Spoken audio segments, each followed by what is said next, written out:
It's a great joy to be with everyone today discussing one unbounded ocean of consciousness, a big name, a huge reality of life and of being that it really was my joy to share with all of you, and I thank you for being here and participating on Facebook and Instagram. We'll be taking chapter by chapter and discussing these values of knowledge and understanding and answering your questions. So welcome again to this wonderful time together of knowledge and experience, of practical values. And this is really a path that we will take for about 6 days, 7 days in this week, going chapter by chapter and thinking together through this book, which can look at the beginning as if it's a philosophical book about life and living, but it's really a story, and it's a story in which the characters, rather than being individuals or human beings, are really aspects of life, and they have tensions between them. And I would really love you to see this book as a story, the story of these characters and their importance in our life and importance in your life. What are these characters? They are important ones. They are happiness compared to suffering. They are freedom compared to determinism and inability to make a choice. They are reality compared to illusion. They are values compared to ideals, compared to powers of making the best of our life and how to go, where to go. They are very real. They are our own stories. In fact, this book is about yourself, about myself, about who we are, where we come from, and where we will go. So that's really our story. It's the story of beginning and the story of continuation and evolution, and where does it lead us? And how can we play the game of life if it's a game? How can we manage if we have choice and responsibility? How can we make the best of what we're living and what we're doing? And your questions have been fabulous. Some of them are advanced, which means in the sense of looking at the final solutions, the final end of the joy of the path, and finding the ultimate solution, the ultimate answers, which will be answered gradually through the book. So I will reserve them for later, and we'll address the questions that deal with chapter 1. Chapter 1 is a chapter of beginning, where it all began, and the characters that we talked about are being presented. These characters start with an experience of life where we look around as we are all living today. We are living in a situation of a pandemic, of lockdown, of insecurities, uncertainties about the future. Things are changing, things are happening in a tremendously moving way, and sometimes leading to pain and suffering, and sometimes leading to a sense of loss of understanding, loss of meaning of life and what we are doing. And that is a reality that we live. And this is contrasted with ideas, thoughts that are about happiness and the nature of life being happy, or the nature of life leading us to happiness. And this is one of the main questions that were asked, and they were asked by many of our friends who are attending the Facebook and Instagram. And that is, how come there is suffering if the nature of life is to grow? Again, this is to be resolved through the book, But at this point, we want to realize something, and that is whatever we are experiencing right now, or whatever we can experience during a moment of reality, is not necessarily itself the nature of life. So there is the nature of life, and there is what we are experiencing. So what we experience is a perception. It's also a reality that we go through, and it is in a dynamic tension with really what is the purpose of life. Basically, if life is evolving in a direction that is evolutionary, that is in the direction of growth on an individual level and on the social level, then we are flowing with the stream of life. And if it is not, then we can find struggle and strain, and therefore we have to find our path so that we can get to the fastest path of evolution, which itself gives us happiness and growth. And that leads to two different perceptions of reality. One is that reality is made out of material aspects, physical aspects, or another one, and that is that life is made out of more spiritual aspects, more mental aspects, more levels of consciousness, levels of awareness and understanding. And that reality of unbounded consciousness, awareness, being on the field of experience is not necessarily leading to the same conclusions as if we take the original understanding that reality is made out of the physical universe, of the physical world.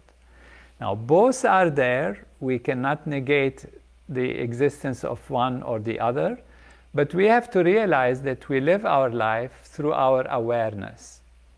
We live our life, of course, through the physical body, but the physical body, as we will see in the book, is itself an expression of consciousness, an expression of awareness.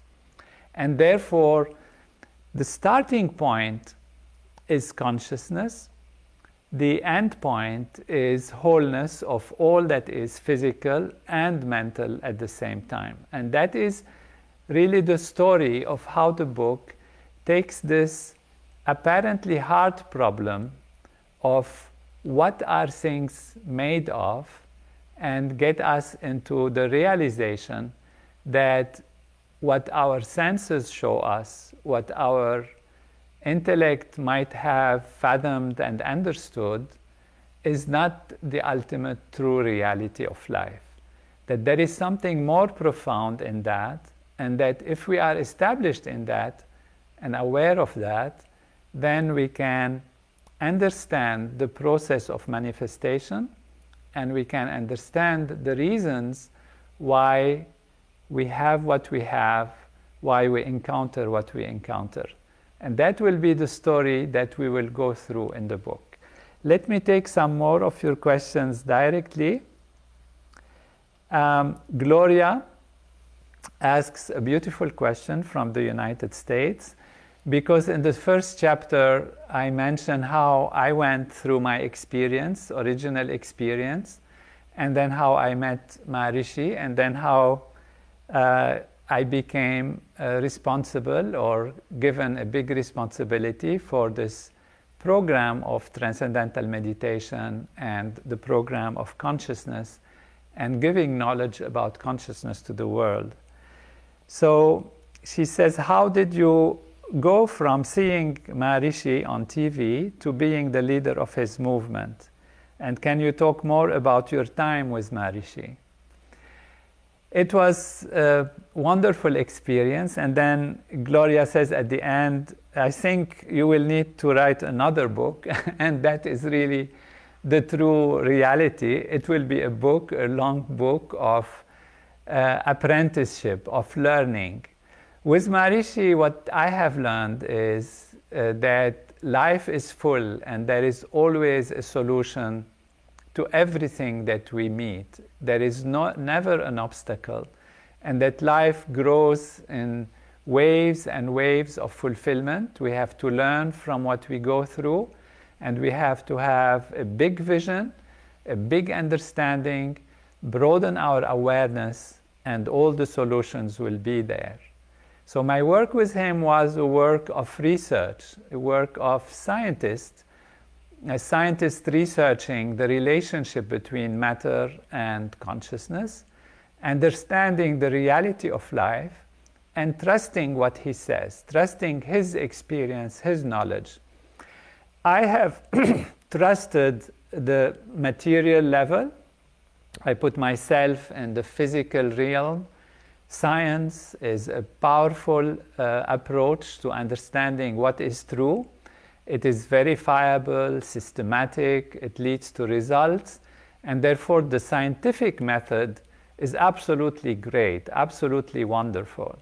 And it leads to understanding in a more and more clear way the realities of life. There is one thing in science that is missing, and that is the original assumptions.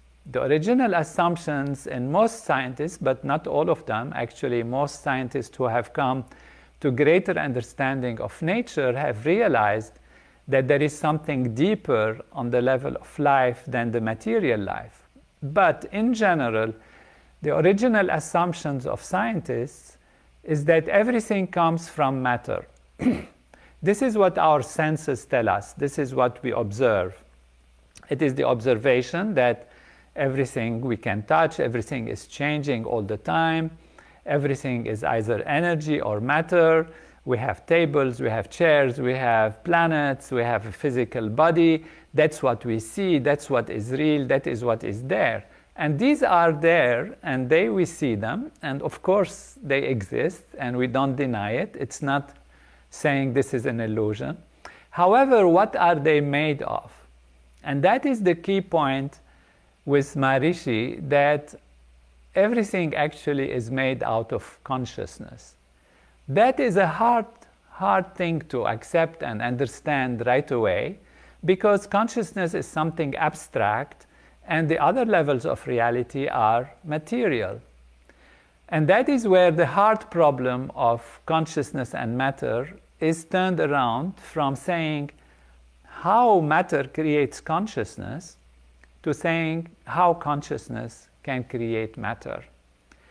The basic work that I have had the joy to do with Maharishi and the chance is to connect matter with consciousness and connect the dynamics of consciousness with the dynamics of the material world, with the dynamics of the evolution of matter from what seems to be fields of energy into particles and outer expressions.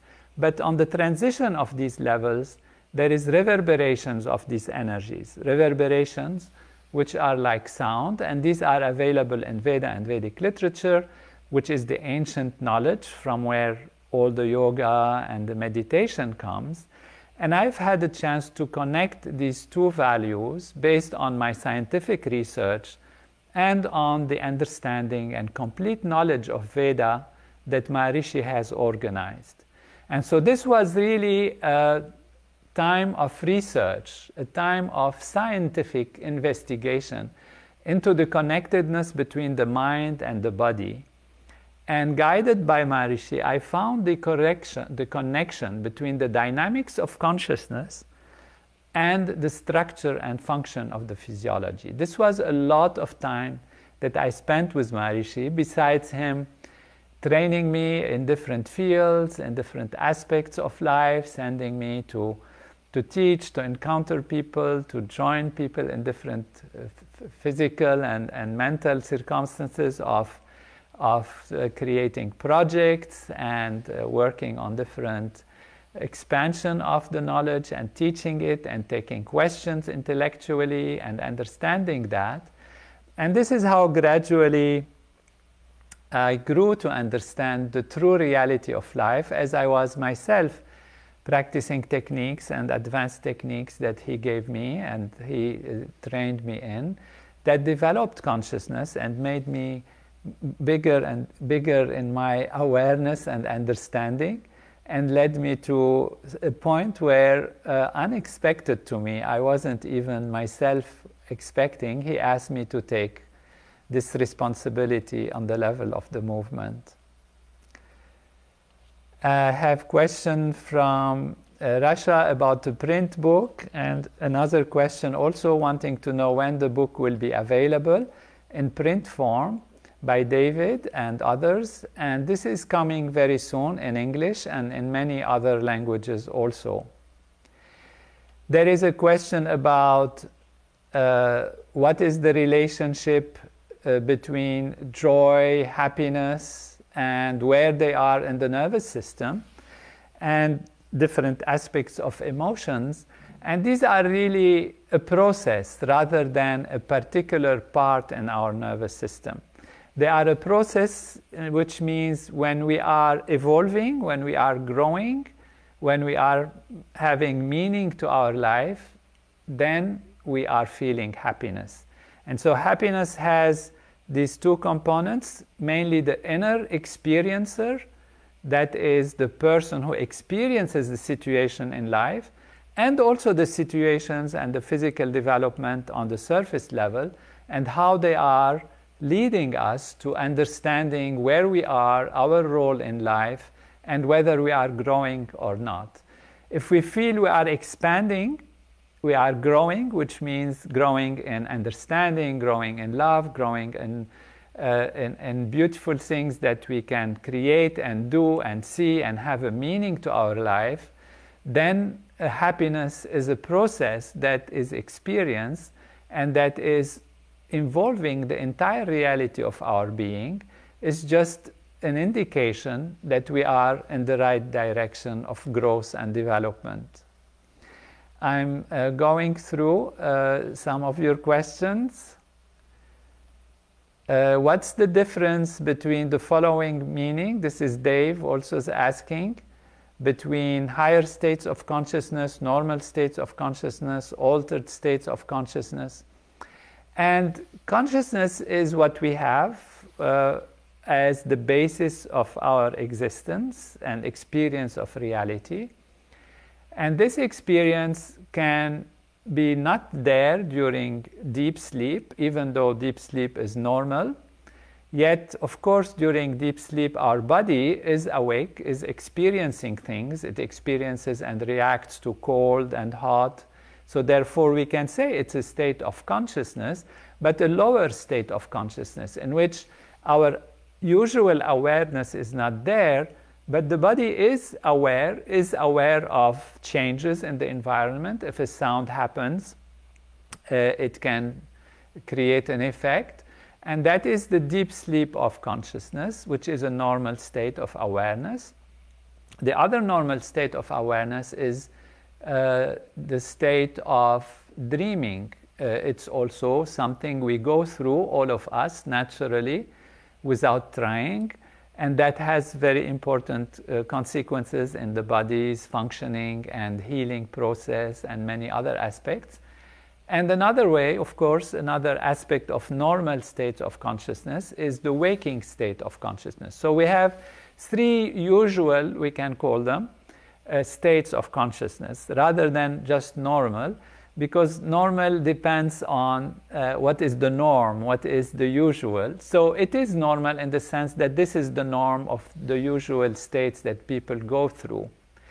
Altered states of consciousness are states of consciousness within waking, sleeping, and dreaming, but that are disturbed by chemicals or disturbed by injury to the nervous system, injury to the physiology, and therefore they are not truly normal, but they are not also on the path of a higher state of consciousness. So they are altered. They could be altered by drugs, they could be altered by disease, by injury to the nervous system. And there you don't have a full value of either sleep or dreaming or waking state. and they are not what is the normal states of consciousness. Now you have higher states of consciousness which are normal when we get them, which are not like an abnormality. They're not altered in the sense that they are not disturbed, but they are higher in the sense that awareness broadens. And these awareness broadening experiences are truly part of our reality as we transcend and experience the self more and more. Usually we are not aware of who we are within ourselves, and we experience the objects.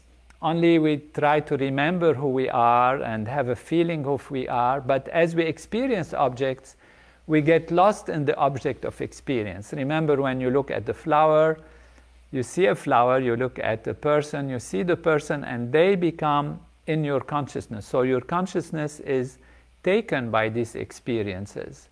Whereas if you transcend and go to yourself, you experience a new state of consciousness in which you are awake, and this is described briefly in the first chapter also, as the fourth state of consciousness. You are deeply awake within, yet you are very rested. And that is a higher state of consciousness, because there you experience the continuity of life. You experience the oneness of and wholeness of life and living. And in this way you are experiencing something new, which is non-changing. Whereas in daily life, in daily experience, everything is changing all the time. So this is the experience of the absolute reality rather than the relative changing reality. And when this starts becoming established in your life in a more stable, more strong way, then you are going to what we call higher states of consciousness. And these will be discussed also in the book in great detail in further chapters in the book, but this is just an idea because the question has been asked.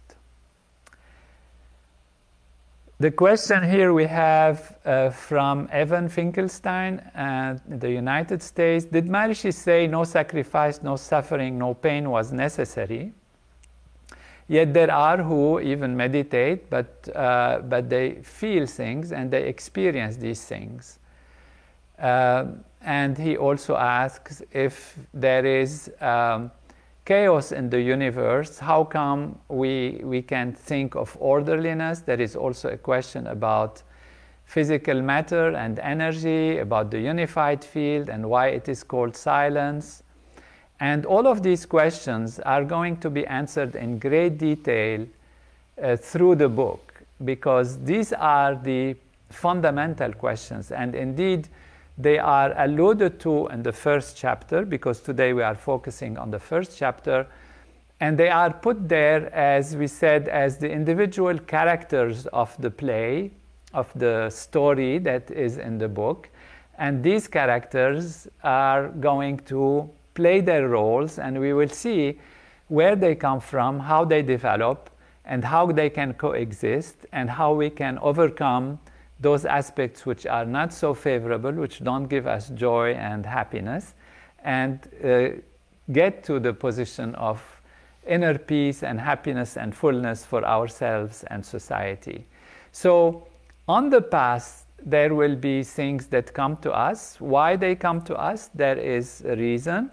And that is usually based on responsibility, individual responsibility and individual choices, and the ability to have freedom, which is another very important player in this story that we have in the story of the book. And so we will put all of these together now that the tensions are created at the beginning, the tensions between these characters, which are very opposed to each other. And we will see them play their roles and where they come from, how they emerge, and where do they lead us, and how can we be masters of them, masters of these aspects, and rise above difficulties and pain and create happiness for ourselves and for society. So I meet you tomorrow again at 12:30 New York time. This is the eastern side of the United States, Eastern Daylight Time Zone. And please post your questions and have the book, read it, and ask the questions corresponding to each chapter. This way we can progress gradually together in this dynamic that is the dynamics that the book is creating, and think of deep values of life and how they can be practically important for us. So post your questions in the chat. Get your friends to join. Thank you for being with us on Facebook and Instagram. We'll be with you again tomorrow at 12:30.